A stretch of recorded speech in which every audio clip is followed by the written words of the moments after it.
Chosen ones. What if I told you that the very people who tried to rob you blind are now facing the consequences while you rise higher than ever before? This isn't just poetic justice. It's divine prophecy unfolding before your eyes. Life has a strange way of exposing deception when God's timing arrives. You see, there are moments when it looks like the enemy has won, when your name is dragged through the mud and your reputation tarnished. But when God decides to intervene, he doesn't just restore what was stolen. He multiplies it, ensuring that everyone who doubted you witnesses your vindication. Let me tell you about Naomi. When her father passed away, she trusted her own family to do what was right. But greed can twist even the purest bloodlines. They tampered with documents, whispered lies, and tried to erase her from her rightful inheritance. Everyone expected her to bow out quietly. But instead of breaking down, she turned to the highest court of all, the throne of God. She prayed, waited, and refused to surrender her peace. What happened next was nothing short of miraculous. When the case finally reached the courtroom, every deceitful act was laid bare. The truth roared louder than their lies. Witnesses who once turned against her were forced to tell the truth. The property that had been stolen in secret was restored publicly, with legal proof so strong it silenced every accuser. Now the very people who plotted against her are facing serious legal investigations, while Naomi walks freely into a new season of abundance and divine favor. But this isn't just Naomi's victory. It's a mirror of your own. The enemies who thought they buried you didn't realize they planted a seed. What you're witnessing now is harvest time. Your pain was never wasted. It was preparation. The battle you fought wasn't about land or money. It was about proving that no weapon formed against a chosen one can prosper. Proverbs 13:22 declares, "The wealth of the sinner is laid up for the just." So stay alert, because your restoration isn't coming, it's already here, and when it manifests, even your enemies will have no choice but to acknowledge that God was fighting for you all along. Point 1. The inheritance wasn't just physical, it was spiritual. Chosen ones understand this with clarity. It was never just about material possessions. The land, the houses, the money, these things were only distractions, shadows of the deeper battle that was unfolding around your life. The real warfare has always been over your spiritual inheritance, the divine treasure that God placed within you long before you were even born.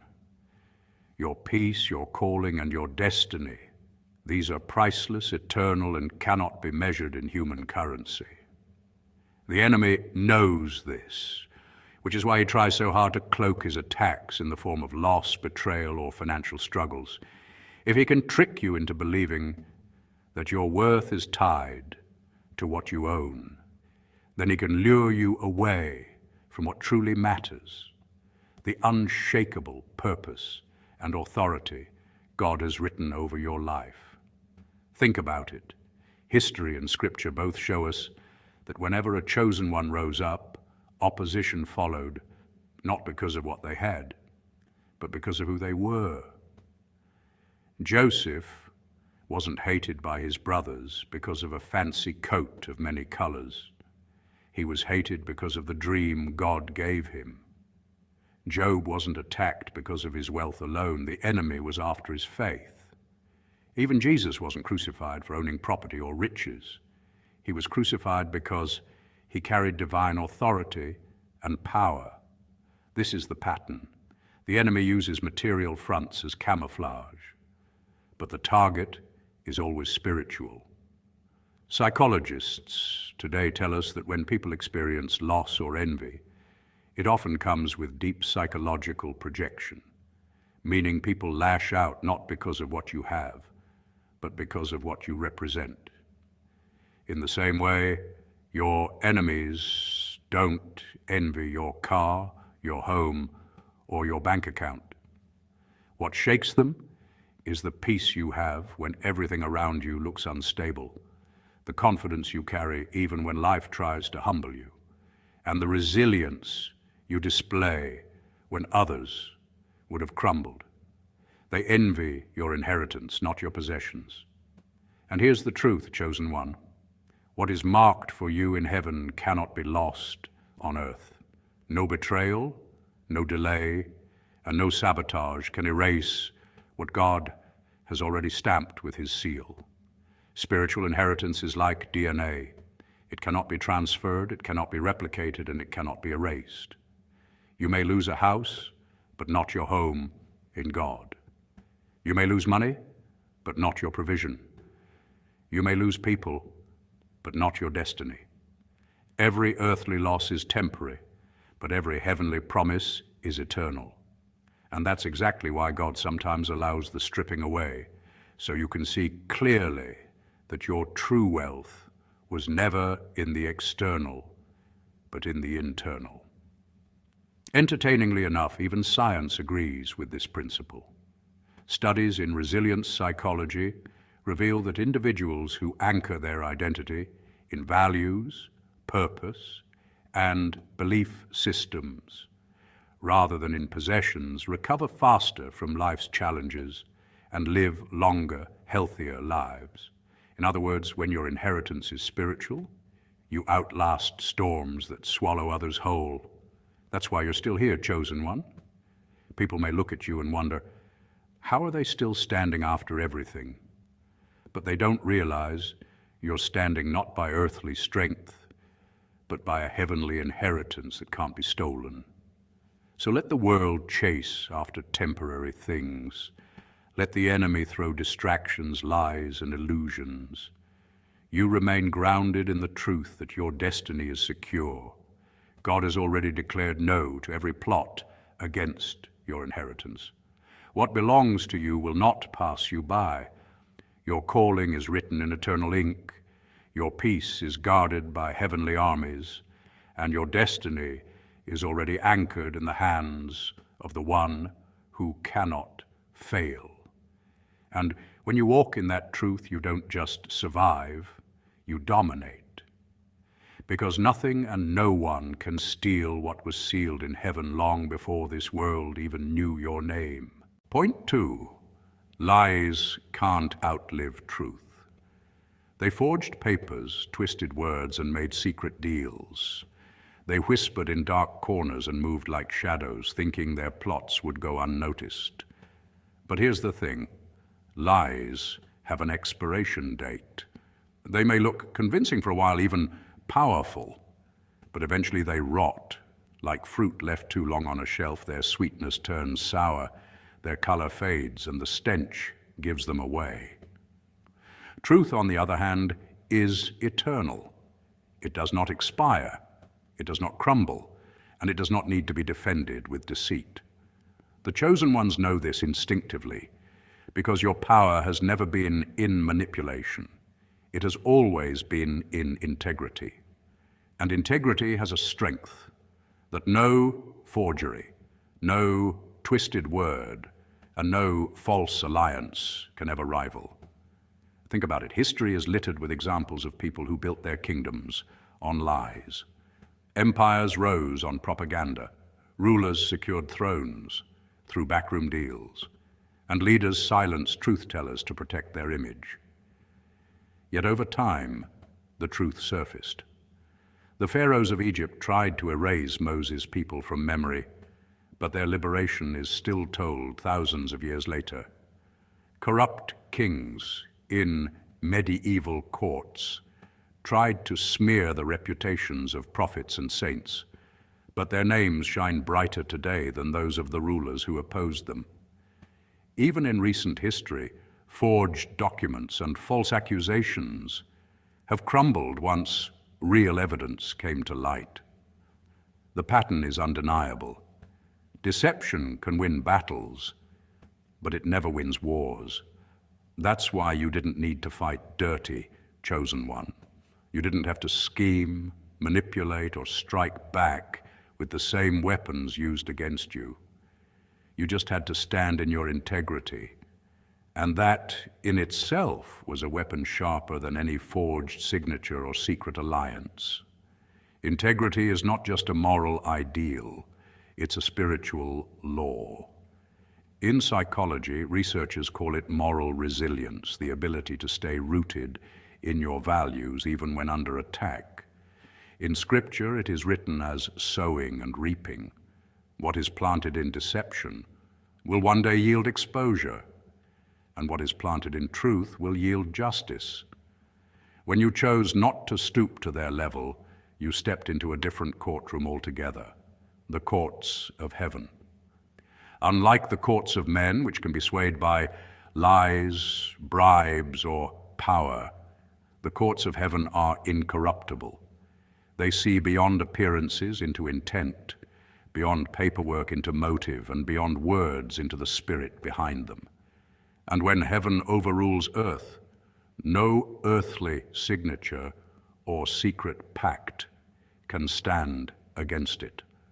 That is why doors opened for you that no man could shut. That is why opportunities found you even after people tried to blacklist your name. That is why peace stayed with you while your enemies remained restless in their plotting. It's a paradox that frustrates those who oppose you.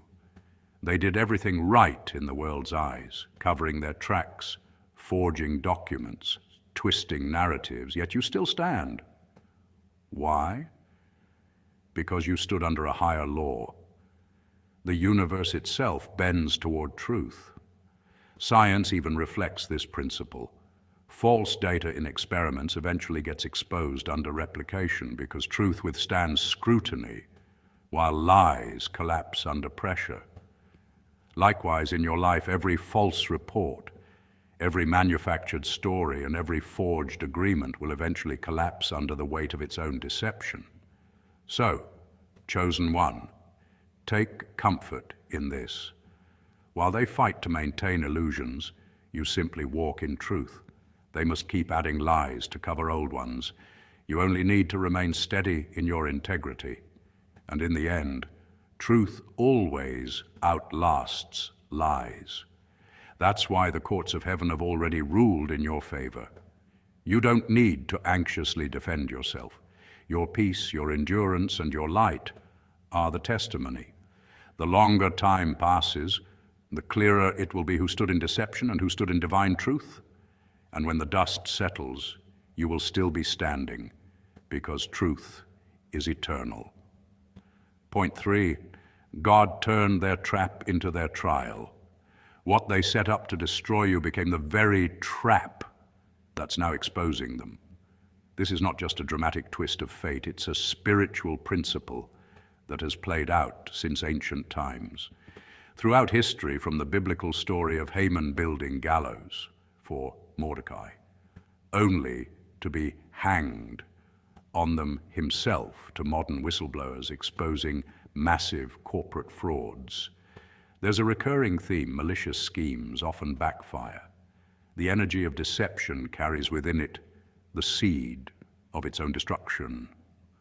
When someone sets up lies, fabricates stories, or forges false accusations, they think they are building a perfect snare.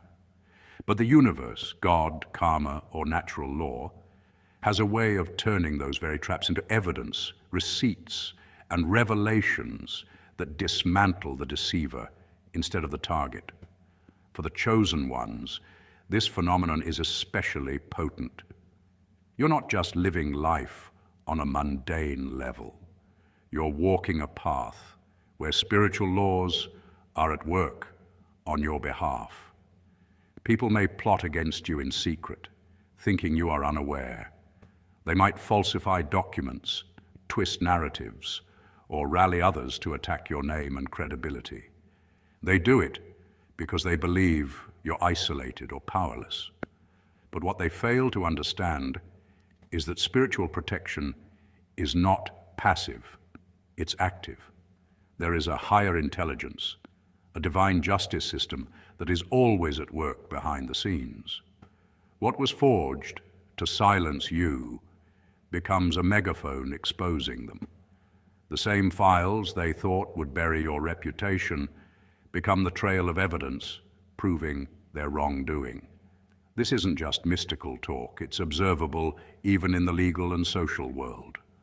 Many times, people who fabricate evidence leave behind fingerprints of their own guilt, metadata on emails, inconsistencies in testimonies, financial trails, or hidden communications that later get uncovered.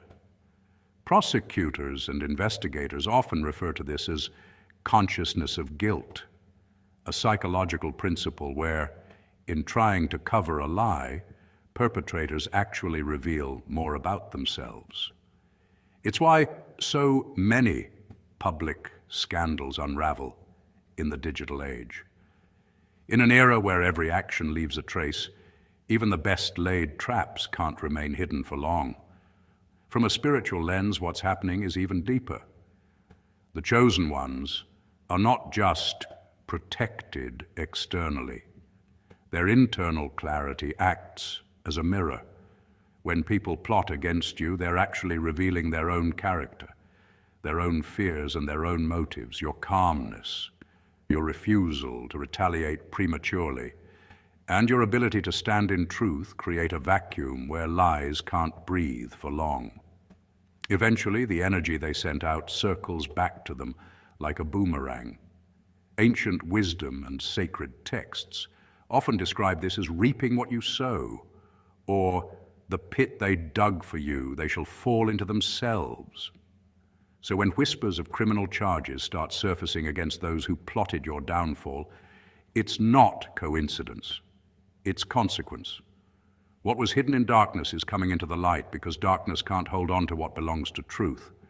The same paperwork, screenshots, emails, or testimonies they forged in malice now become the case study of their corruption. This is why it's so crucial for the chosen ones to remain patient and steadfast. Your job isn't to fight dirty or panic. It's to stay aligned, stay clean, and let time reveal what must be revealed. In this way, your story becomes not just a personal victory, but a living testimony of divine justice. It shows others that no weapon formed against you truly prospers, not because weapons aren't formed, but because they collapse under their own weight. What they built to destroy you becomes the stage of their own undoing. And while they're scrambling to explain, you're rising higher, untouched, and even more validated in your purpose. That is the power of walking in truth as a chosen one.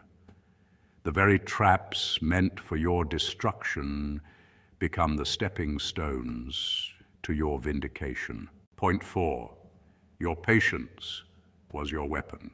Chosen ones, patience is not weakness, it's one of the greatest strategies given to you by God.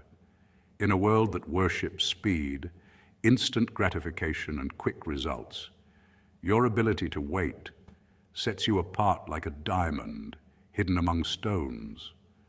While others scramble to make things happen through schemes, shortcuts, and desperate moves, you stand still, you pray, you trust. And in doing so, you align yourself with a power far greater than human effort, the divine orchestration of God's timing. This is why people often look at your life and can't understand why doors seem to open for you at just the right moment, why blessings fall into place when it seems too late, and why battles you never fought somehow end in your favor. The truth is simple. Because you chose not to react in the flesh, you created space for God to move in spirit. Think about it this way. Patience isn't just about sitting still. It's about positioning yourself in alignment with the flow of divine timing. Science even backs this up in ways we don't often think about. Studies in neuroscience reveal that patience activates areas of the brain linked to long-term planning, emotional regulation, and wisdom. In other words, when you wait instead of rushing, You are literally rewiring your brain to handle life with greater strength and clarity. Spiritually, the same principle applies. The Bible is filled with stories where patience wasn't a sign of passivity but a weapon of victory. Joseph waited years in prison before becoming a ruler.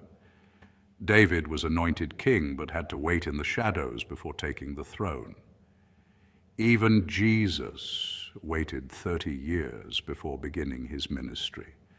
Their patience wasn't weakness, it was strategy, preparation, and trust in divine timing. Meanwhile, those who move too quickly often self-destruct.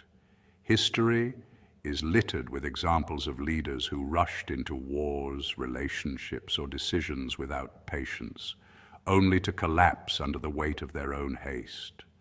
But you, chosen one, are learning that delay is not denial, it's divine refinement. Your waiting season is not wasted time, it's a training ground. Just like a seed planted in the soil needs darkness and time before breaking into the light, your patience is the womb where greatness is nurtured. If you rush the process, you'd miss the strength being built in the unseen places.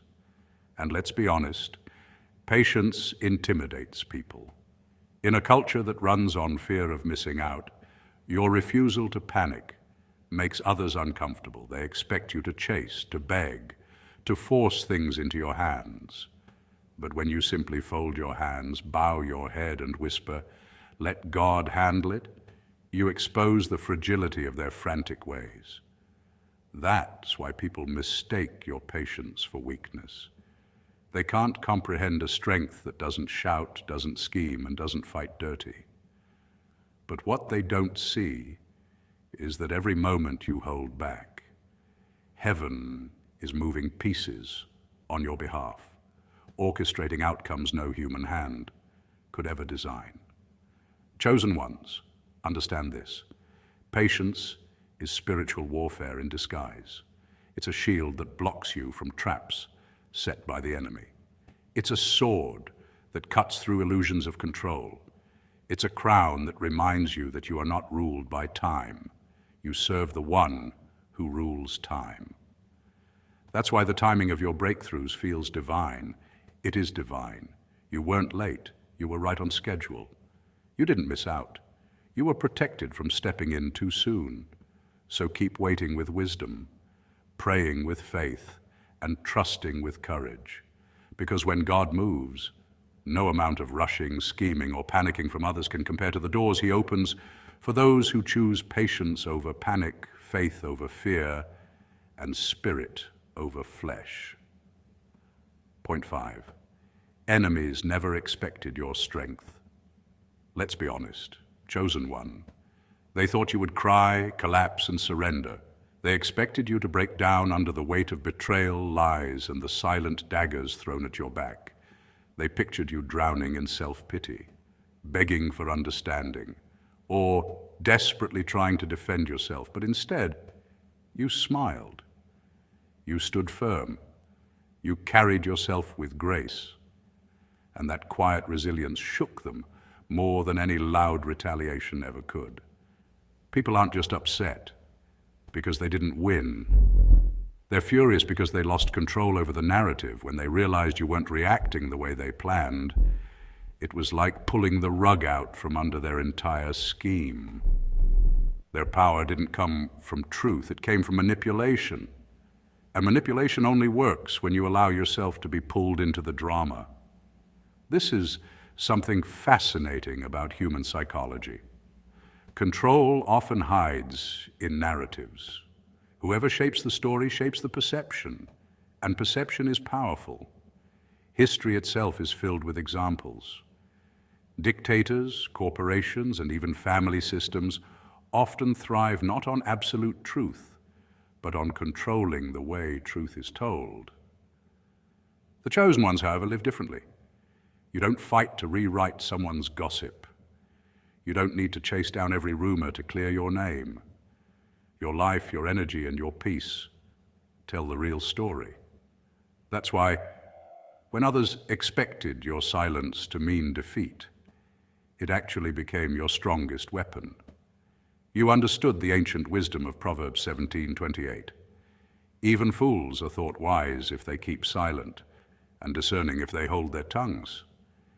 Your silence wasn't weakness, it was strategy. What your enemies underestimated is that grace under pressure is far louder than any rebuttal. When you refused to collapse, you exposed them. You proved that what they said about you didn't define you. You proved that their whispers couldn't undo your worth. And here's the part that really unsettles people. When you stand tall through trials, others start noticing. They may not know the details, but they see your strength. They see how unbothered you are.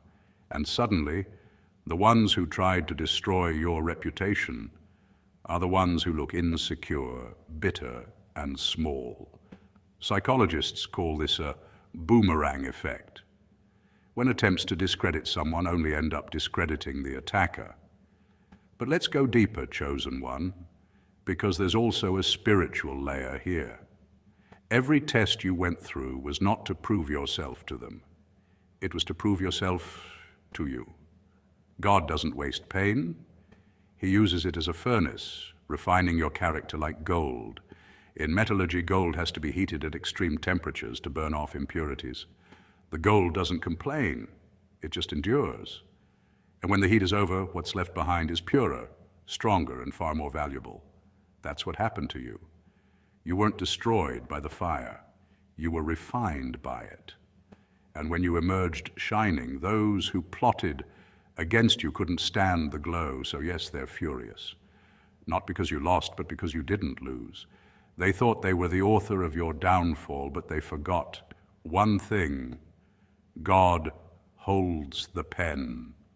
And when God writes your story, no one else gets the final say. You've shown the world that real power is not in screaming louder or fighting dirt with dirt.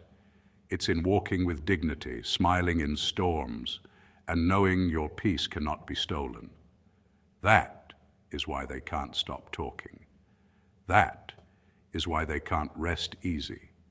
Because deep down they now know the chosen one they tried to bury is the seed that grew roots, broke through the soil, and rose higher than they ever imagined. Point 6. This victory awakens others. Chosen ones, your story is much bigger than you, and that's exactly why your journey feels so heavy at times. What you go through is not just about personal battles. It's about the silent audience watching from the shadows. People you may never speak to, neighbors who pretend not to notice, and even strangers passing you by on the street are paying attention.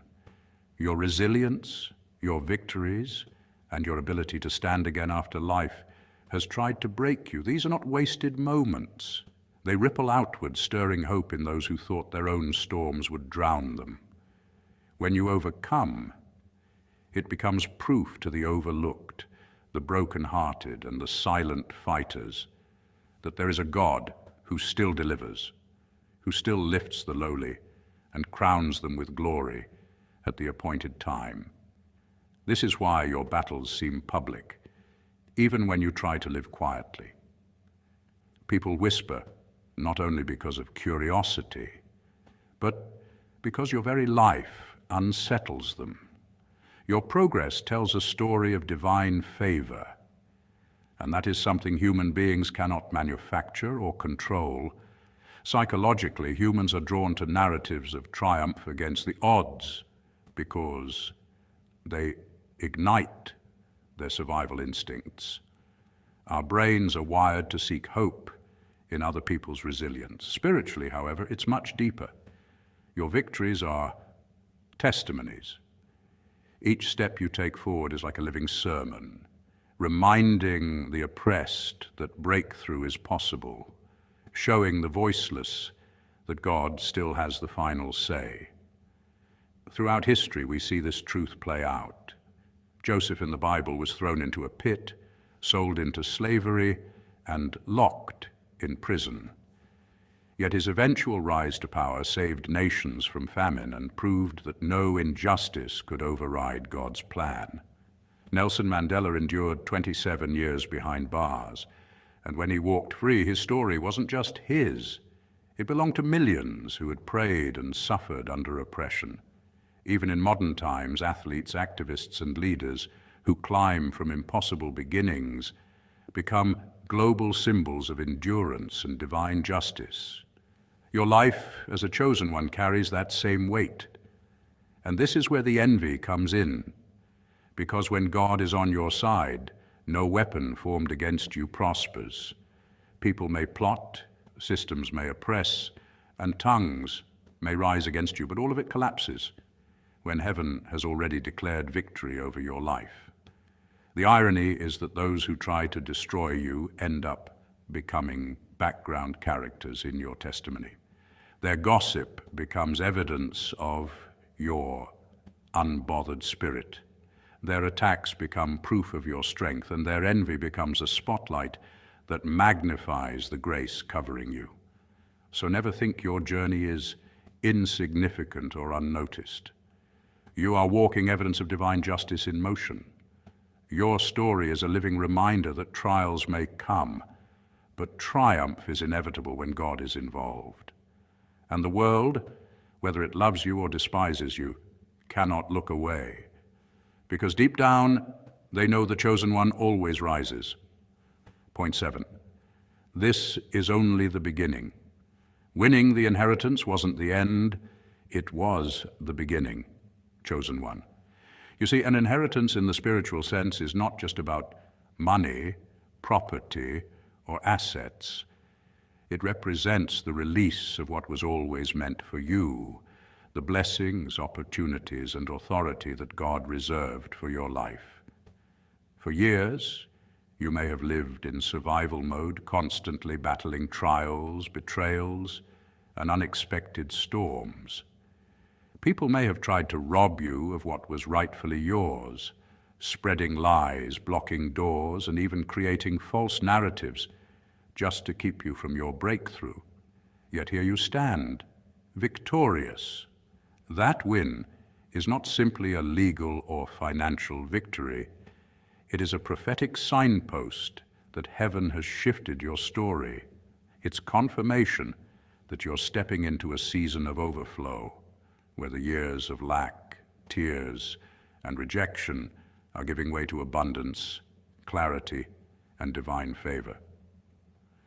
What makes this moment so powerful is not just what you've received, but the fact that it marks a turning of the tide. When God steps in to defend his chosen, the enemies who once felt bold enough to attack suddenly find themselves under judgment. Notice how those who plotted against you are now facing charges, setbacks, and exposure. That isn't coincidence. It's spiritual law in action. The Bible says, "Touch not my anointed and do my prophets no harm." What you are witnessing is heaven enforcing that law on your behalf. Those criminal charges they now face, that's not the end of their downfall. It's just the warning shot. It's God's way of sending a message to anyone who dares to rise against you. Your life is not up for grabs, and your destiny cannot be stolen. Think of David after he inherited the throne. Winning wasn't the conclusion of his story, it was the doorway to his true calling as king. Or Joseph, who inherited the position of governor after years of betrayal by his own brothers. Their victories were not just personal, they were public declarations that God's hand was upon them. In the same way, your inheritance is the signal that your story has shifted from defense to offense. You're no longer fighting just to survive. Now, heaven fights for you, and the tables have turned in your favor. So, chosen one, step into this new chapter with your head held high. What's unfolding now isn't luck, it's divine timing. Your inheritance, both spiritual and tangible, is evidence that you're walking into the season that heaven orchestrated long before your enemies ever conspired against you. In biblical history, inheritance always symbolized more than wealth. It represented destiny, legacy, and divine approval. When Joshua led the Israelites into the Promised Land, their inheritance wasn't simply land, it was proof that God's promise could not be delayed or denied. The same truth applies to you. This moment isn't just about earthly victories or settling old disputes. It's heaven's way of declaring that you are untouchable. Every force that rose against you underestimated the strength of divine favor. Psychologically, this mirrors what experts call but the idea that people who experience intense adversity often emerge stronger, wiser, and more grounded in purpose. Spiritually, it's the evidence of Romans 8:31. If God is for us, who can be against us? They couldn't destroy your destiny. They couldn't cancel your inheritance. And now, they cannot outrun divine justice. This was never merely about legalities or recognition. It was about proving that when God marks you, no accusation, manipulation, or betrayal can override his decree. So walk boldly, chosen one. Walk as someone heaven has validated. The inheritance belongs to the rightful heirs, and every step you take is being witnessed by angels. Those who once tried to make you a victim will soon realize they only positioned you for victory. Justice isn't just on the way. It's already unfolding, one divine ruling at a time.